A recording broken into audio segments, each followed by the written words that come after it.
Like most Nigerians, I grew up watching Nollywood movies. I grew up thinking that the things that happen in those movies just don't really happen in real life like that. Let me give you an example. You know how in a movie, the main character, let's say Genevieve Naji, starts out as a perfectly normal person. You know, someone you can relate to. In some cases, our life might even look almost indiscernible from yours. She works a normal job, has normal friends, and goes to either a church or a mosque once a week. All the things you do.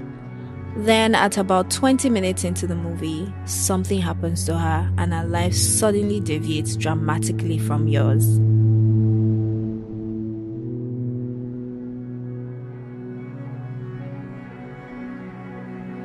Maybe she suddenly needs to raise a large amount of money and there's no easy way for her to do it. Out of nowhere, the movie reveals that she somehow knows a babalawo or something crazy like that.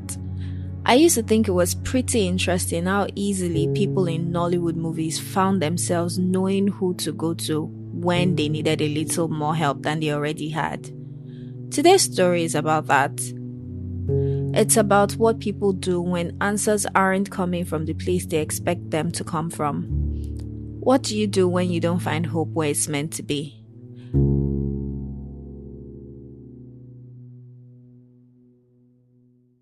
It's also a story about how the life of one woman changes when she loses something most of us take for granted.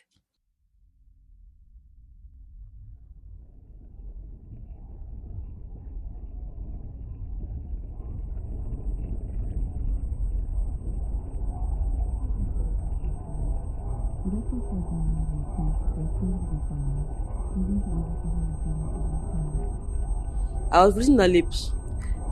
I could like tell what she was saying just by looking at her mouth. I don't know how the brain is like super wonderful. I don't know. I didn't know that my brain could do that until I was in that situation. I didn't know anybody's brain could do that.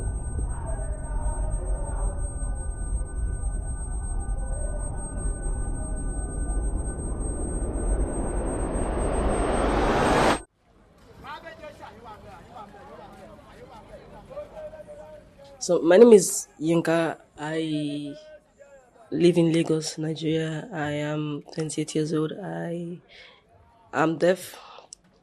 I lost my hearing in 2015.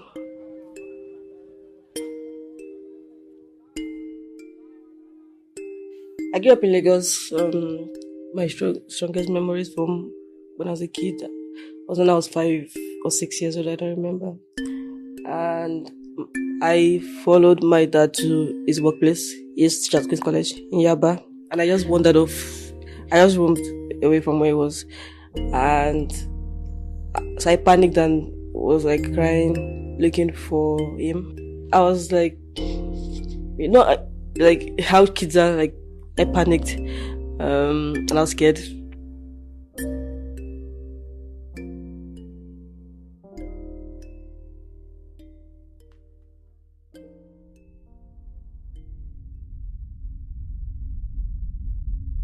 The Bluetooth device is ready to pair.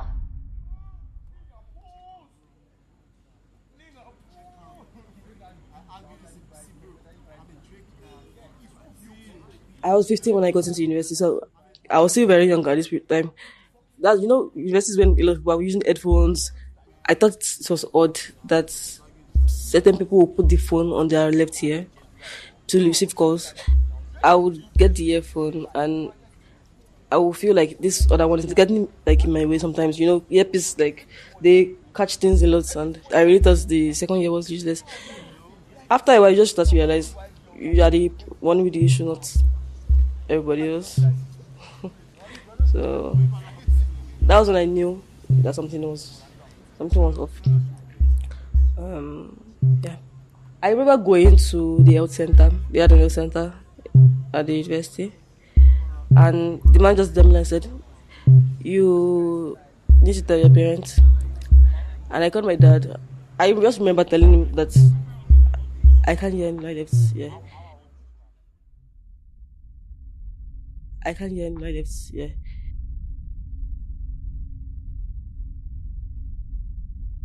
I don't remember. I don't know when it happened. But if I were to guess, it would probably be around the time when I was having balance issues. I was always like feeling dizzy. There was a time in my life I was always feeling dizzy. Probably when I was 9 years old, I think. I was always I would just randomly get dizzy, and I would not be able to stand or sit because if I'm sitting, my head is like going side by side. Um, I can't like the sitting is spinning. So they didn't. I don't think that my parents didn't take it seriously because I think they didn't take it seriously because I wasn't having fever or I wasn't vomiting. I wasn't having headache. It was more like I could not. They just thought I needed blood tonic or maybe supplements or deworming. You know, typical self diagnosis that Nigerians do. And so I think I got Agbo for that. That might have been the time when I lost my left ear, but I didn't even notice because my right ear was working. I didn't feel like I was missing anything, honestly. So, yeah.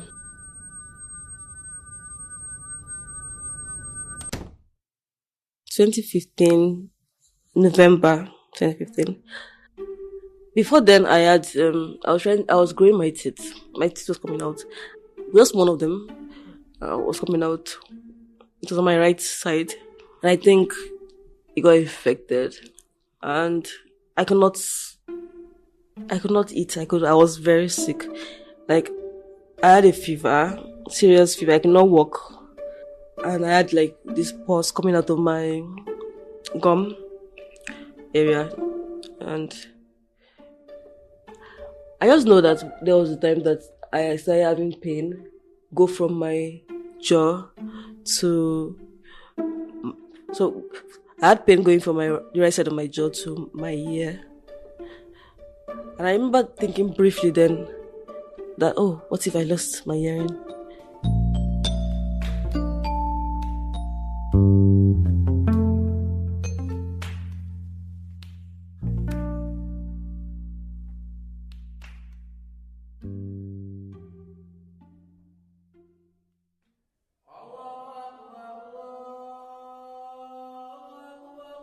The day it happened, I woke up. On a normal day, I usually hear this call to prayer of his mosque in my area every morning, like around 5.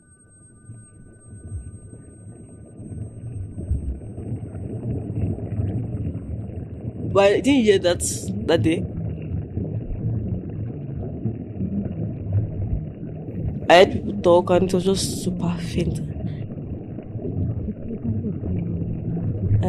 I knew immediately that something was wrong. I panicked. I started looking for like a cotton board, and I was cleaning out my. Yeah, I was cleaning. I was cleaning out my ear, my right ear.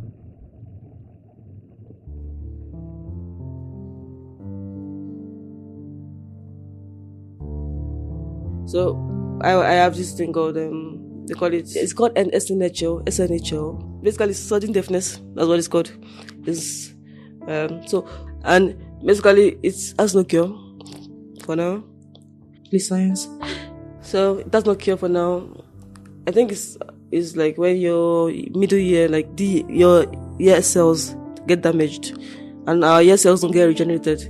Once it's damaged, you can't like fix it.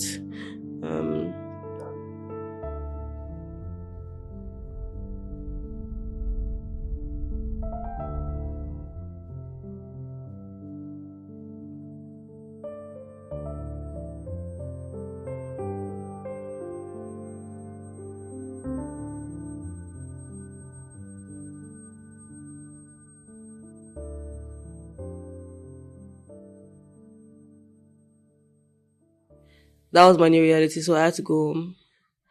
I went home and my parents were like super, they're pampering me, like, oh, sorry, this, that, made me a nice meal, blah, blah, blah. And that same night, they brought someone to pray for me. It was like one of our neighbors, like his pastor, all these people that see vision kind of thing. And they were saying stuff like, it's spiritual, it's this, it's that, it's offer. I don't know if you know what Ofa means. Ofa in Yoruba is like this spiritual arrow from your enemy. And they're saying stuff like, oh, someone wanted to kill me and someone wanted to kill me and that, but my head is too strong. And so, that is like the effect. That's what's like the hearing loss is the aftermath of like me, like surviving that encounter. Blah, blah, blah, blah.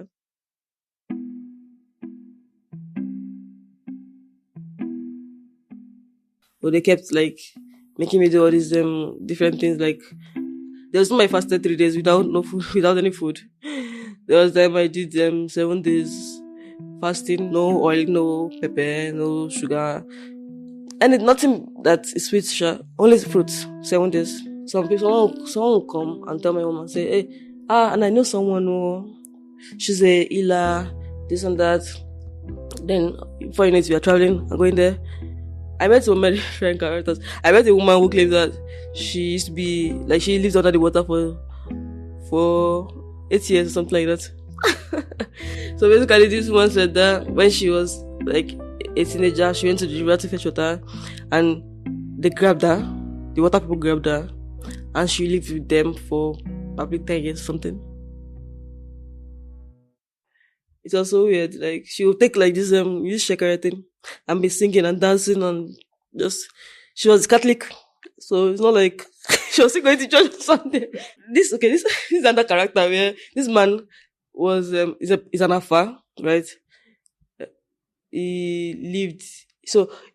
Someone told my parents that there's Afa that he has stayed indoors for a year praying to God. So he literally was inside one shed praying to God for the whole year. And then someone said we should go. My dad should take me there, and so we went there. It was like in the middle of the forest. Like went into this bush, and he puts this like different signs there saying things like spirit should be where. I traveled to many places. Oh my God, so many places. There was this celeb pastor that was making me drink candle water. He will put candle in water. He will basically tell you to write your prayer point on the candle and different candles. And he will put like the candle in the water and say, I should start drinking it. After drinking the water, my mouth was laced with like wax. I was like, I'm just done. Like, I'm not doing this stuff. I'm not doing anything. I'm not going anywhere again. I'm not going, because it was even causing me more trauma than the hearing loss itself. Like, I'm done. I'm just done. So it's like, I'm not going anywhere. I'm tired. And I was like, I'm just going to accept my fate and live my life. It's better than going to all these people that even they always think it's spiritual. Everybody thinks, oh my God, it's village people. But then I feel like they were always saying that because they needed to feel like they had hope. Because what if you don't think something spiritual, then you have to like face the problem and say, this is my fate now. No, this is my fate now. And you don't want to ever like drop that. Those people, I don't know how they know. They can't tell certain things about your life. They can literally tell you certain things about your life that are real, and there's no way. Some people will say, oh, they can read your body language and like guess something is true about you. But I don't feel there's some things that they know that nobody else will know. And there's sometimes that I heard certain things from these people. Like 4 different or even 5 different people telling me the same thing across states. So it's not like these people had meeting and it's not like they had a meeting and said, okay, we're going to tell this girl the same thing. So how do they know this stuff about me?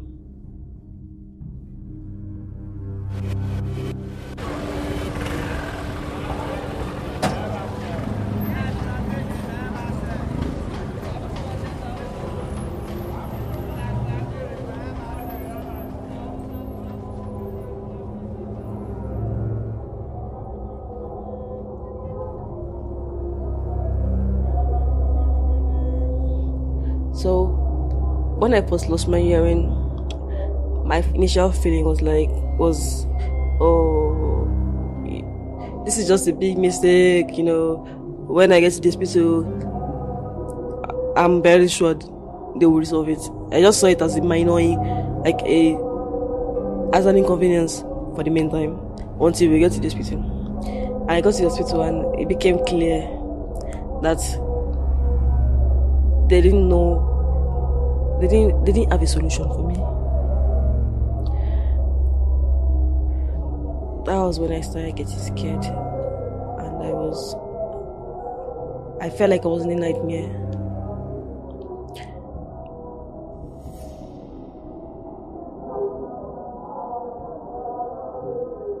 And I couldn't get out. Like I said, I felt like I was in the world, but closed off still. Like I was put in a glass box. Though I'm like, I don't know how to explain it. Like, despite the fact that I could not hear sounds, I could hear a noise in my head. There was like, when you're listening to the radio and it's just like static, something like that. It's just like shh.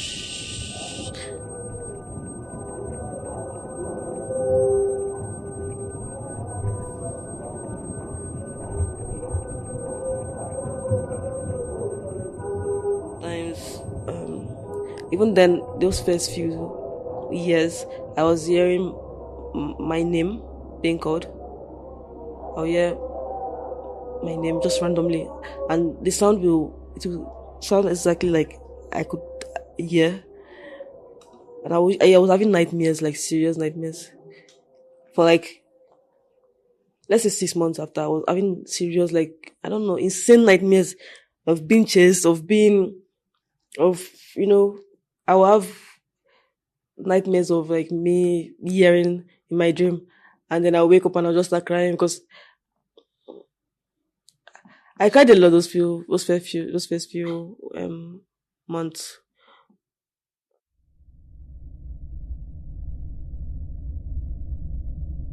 There was time I got robbed in my house. Can you believe that?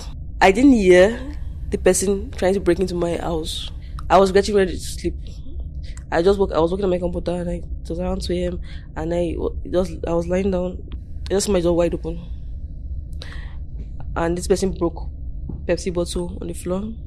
He had his handkerchief on his face, tied to his nose, and I don't know what he was saying. He was threatening me basically, but because I didn't hear what he was even saying, I wasn't even I was not even afraid. I was more angry. He stabbed me on my wrist, so I didn't hear him until he got in, and if I had heard him, I would have been able to shout like help or something. But when he got in, I shouted, and he ran away after that. And so there was a day my mom got frustrated talking to me because I could not like pick up what she was saying, and she just kind of yelled. My dad was angry about that at her because like, why would you, like, it's not my fault. But she got frustrated. And I remember crying, then I was like, really? Even my mom. So I have to be like more specific.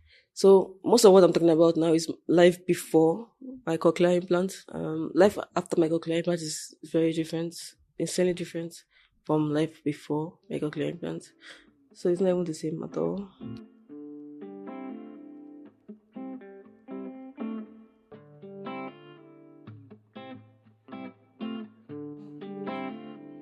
Should people know that there's like one solution? Because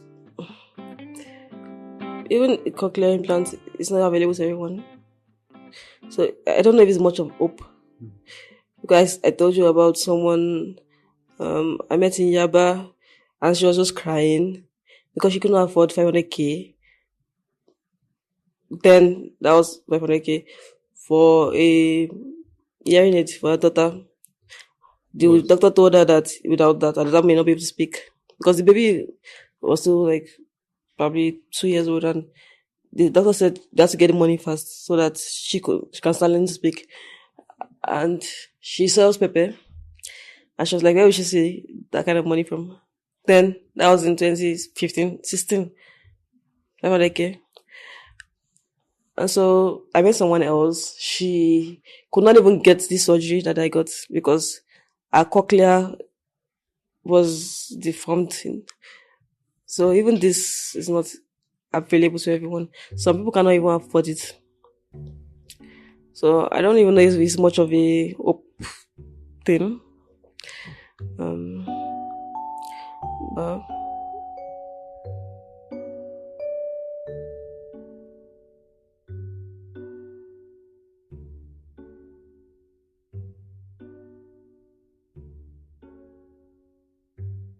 This episode was hosted by me, Hawa Lawal. It was produced, edited, and sound designed by Mo Isu. Ewoma Omogene is our managing producer. Ebiye Suwari is our executive producer. This podcast is produced by Voix Collective. You can find us on social media at VOIX Collective. Our episode next week is about a woman's one chance experience that takes an unexpected turn.